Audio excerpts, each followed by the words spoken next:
and welcome to Wellness Wednesday again. I'm late as ever, but better late than never. So today I'm talking about water.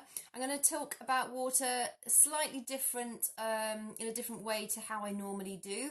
I've already done an IGTV on water a few months back, so I wanted to go into more sort of the dangers of actually drinking too much water, which is something that not a lot of us actually do because most of us don't drink enough water, but also go into some more, some of the benefits of drinking water and how to sort of make sure that we know the amount of water that we need to drink. So water is absolutely crucial to human life. As you know, it helps to conduct the electrical impulses throughout our body.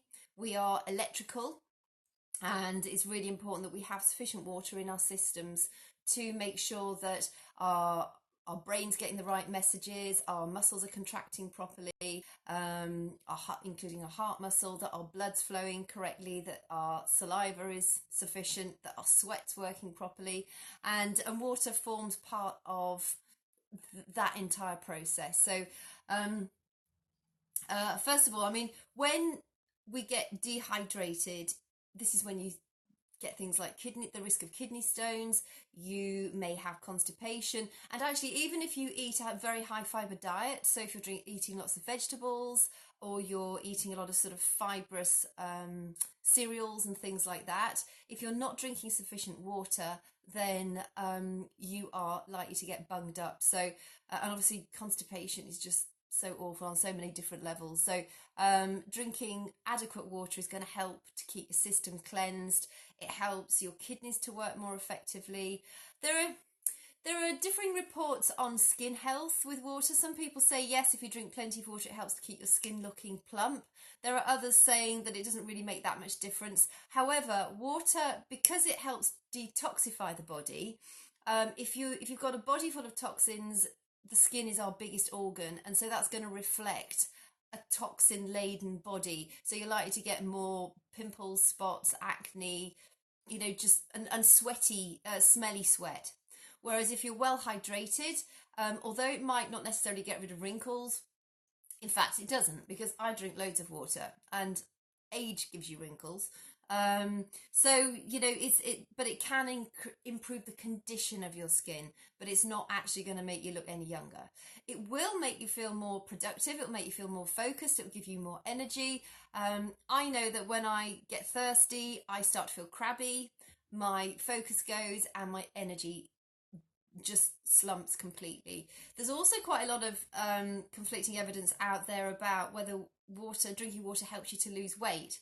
I think that water per se doesn't make you lose weight, but it's the byproduct of drinking more water that does help you to lose weight. So for instance, if you've got a body that's full of toxins, you actually need to help it to detox in order for it to shift the fat cells, because a body that is highly toxic or is filled with toxins, it's in that survival response. It's cortisol's being released because the body is in a toxic state. You're not feeding it with the right food, you're not giving it the right amount of fluids and the right types of fluids, and so a body in that state is not going to shed fat. In order to lose weight, you do actually have to help it to detoxify first. We use water quite considerably in our nutrition programs, and we have amazing results from them. So it's absolute proof that adding more water to your diet does help you to shift pounds.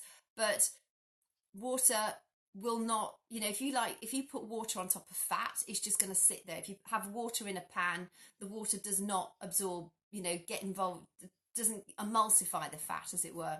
Hot water will, but it's not hot enough in our bodies. But the byproduct of drinking a lot of water really helps with you to shift fat. Another reason is because it helps to fill up your tummy. A lot of the times we are thirsty, we're not hungry. We've sort of got out of touch with how true hunger feels and how true thirst feels. And again, in one of our nutrition programs, we say to people to drink a glass of water sort of 20 to 30 minutes before they eat their food. There's a lot more scientific evidence out there pointing to the fact that by drinking water, there are some people who say it dilutes the stomach acids, which then affects how our digestive juices break down the food. That's kind of been disproven these days, thankfully. The problem is there's so much contradictory evidence out there. The way I look at it is, if it's working for our customers, if it works for me, we're walking evidence that it works. I drink a lot of water. I drink before I eat, I drink while I eat, and I drink after I eat. And I'm the lowest weight I've probably ever been, and I'm muscular. And so, muscle tends to make you put more weight on. I 100% believe that adding more water to your diet helps you lose weight. And we've got thousands and thousands and thousands of people who follow those programs and they lose weight successfully. So water does help you lose weight, but it's not necessarily going to make the fat cells lift out of your body and you excrete them. I think that's the sort of the misunderstanding around water in that respect. So we've gone with skin, we've gone with constipation. Now, kidney stones are a problem you've got a higher risk of kidney stones if you don't drink sufficient water. Obviously, our kidneys need a lot of fluids. Water helps them. A lot of us drink a lot of fluids, but it's the wrong kind of stuff. Often very high in sugars, which is really bad for you. And teas and coffees, but those don't necessarily count either, unless it's something like a herbal tea, like a mug of chamomile tea or licorice tea, something along those lines. That's going to help you. And we also, if you eat a healthy diet of salady stuff and vegetables, those always also contain quite a lot of water content. So again, you're going to be getting some water content from your food, around about 15 to 20% most people on a daily basis. So it helps to keep, obviously, you feeling happier, keeps you more focused. Now, sweat and saliva, they are largely consisted of water. So if we're dehydrated, you're going to start to have a sticky mouth. Your pee is going to be darker. Ideally, your urine should be the colour of pale straw. If it's absolutely clear, you're probably drinking too much. And if it's anything darker, you need to drink more, unless you have an electrolyte imbalance, which I'll go on to in a little while.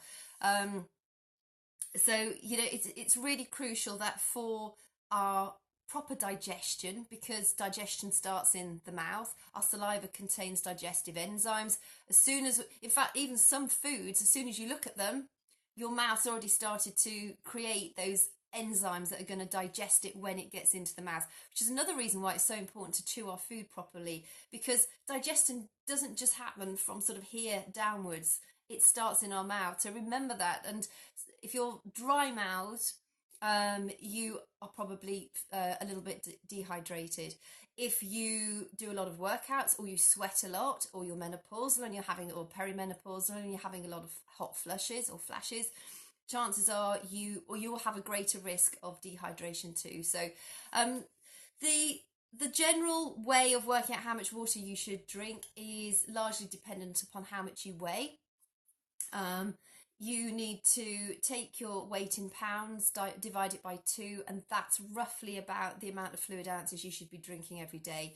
So say if you weigh 140 pounds, you'd need to drink around 70 fluid ounces of water every day. And that's pretty easy to do. Some people say, oh yeah, but it's going to make me go to the toilet all the time. If you don't drink a lot of water, yes, you are going to be going to the toilet more often for the first couple of weeks. But the body's incredibly clever, and it does work. It does sort of eventually balance itself out. So it's a short-term inconvenience for a longer-term gain. So we just need water. When we get dehydrated, our risk of heart attack goes up so much, because our blood actually gets sticky. If you have a look at dehydrated blood underneath a microscope, it's completely different to how well hydrated blood looks like. So for our cardiac, for our blood health, for our brain health, for our skin, for just general functioning, for our organs. Now, most of our joints are synovial joints, which they're lubricated by synovial fluid. Synovial fluid contains a high proportion of water too. Having a well-hydrated body helps to cushion the joints and the spinal column. So our brain is largely water. Our lungs, I think our lungs are 90% water. I don't know how they measure that, but apparently that's the case. Our bodies make up roughly 60 to 70% water, but that depends on our age. When we're younger, we have a greater percentage of water in our body. As we get older and we kind of contract, we tend to hold, we have less water percentage in our bodies. So the other thing I want to sort of cover today was electrolyte imbalance. Now, the danger of actually drinking too much water is pretty remote because most of us don't drink enough water. But if you're working out a lot beyond sort of an hour, if you're working out and feeling really fatigued afterwards, if you're getting a lot of muscle cramps, if your urine is dark and you're well hydrated and you know you're drinking enough water, if you're getting crabby, many of the symptoms that are associated with dehydration are also very similar to when you've got an electrolyte imbalance. And the only way you're really going to know if it's an electrolyte imbalance is to, you're drinking sufficient water, you're drinking your minimum fluid ounces a day, and you're still getting the headaches, you're getting the cramps, you're getting the dark urine. That could well be that your electrolytes are off. It makes you feel really weird, actually. When on a hot summer's day, if I've worked out in the morning and then I've cut my hedges, and I've got a lot of hedges and it's really heavy work, I've noticed then, I come in and I feel just exhausted. And yes, it's heavy work, but I'm actually feeling quite ill with it. So when that happens, I literally just put I put a little bit of salt in some warm water, small amount of sugar or honey, and I just drink that, and it makes a massive, massive difference to me. Most of us have enough salt in our diets. In fact, most of us eat way more salt than we need to. The electrolytes that we have in our body are, if I can remember them all, it's chloride, potassium, magnesium, bicarbonate, sodium, calcium, phosphate. I think I've got them. So sodium, for instance, we only need 1 teaspoon of salt a day for optimal electrolyte balance. Now, most of us, particularly if you eat fast food or packaged food, you're going to be getting way more than that. So you probably don't need any added salt. The other foods you technically should get if you're eating a healthy diet, so lots of green vegetables.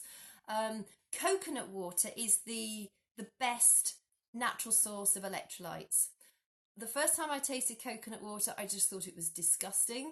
I tried it again, and because I know it's really healthy for us, I persisted with it, and actually now I really, really like it. So another really good electrolyte drink is cow's milk. And there's a couple of doctors in the UK, they're brothers, they're twins, they are brilliant. I love watching them. I can't remember their names because I've not watched them for ages. But they did this test. They both went out on the booze one night. And you know how you sort of feel dehydrated? And they were trying to work out whether you actually do get dehydrated when you drink alcohol. And it turns out actually, no, you don't. But then they did this other test that did make them dehydrated, and the best way to rehydrate, and they compared water with water and orange juice and then just cow's milk. And cow's milk was the one by far which replenished their cells with the electrolytes and the fluids the best. So if you ever get caught short, go and suck on a cow udder. Even if you don't drink cow's milk, an electrolyte imbalance with serious dehydration is seriously dangerous.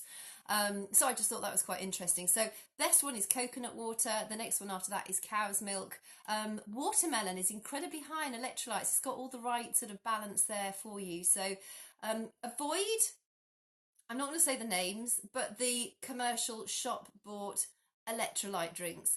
Go and look at the label, because you will see that there are massive amount of sugar in those drinks. And if they say artificial sweetener, that's just as bad, because it causes gas, it causes bloating, it can cause stomach cramps, it buggers up your nutrition massively. Artificial sweeteners are not good.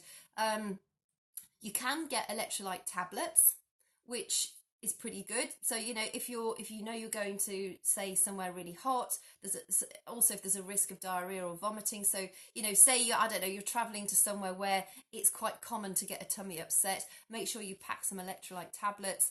They are literally just going to have the right amount of electrolytes in them, and then you just mix them up with some water. So and then a smoothie, but make sure you're including green vegetables as well as fruits in it. That would give you a really good combination of electrolytes. And if you've been sweating a lot, maybe add a little bit of salt if you don't eat packaged foods. I don't eat packaged foods, and I make sure that every day I have a little bit of salt. I normally have half an avocado every day, so I always put salt and pepper on that, because I know there are some days I do not eat enough salt. And I know a teaspoon isn't much, but when you don't, when you know, I prepare all my own food at home, and I know I never put any salt in anything, so I purposefully have salt. If I have like an egg on toast, I put salt on that.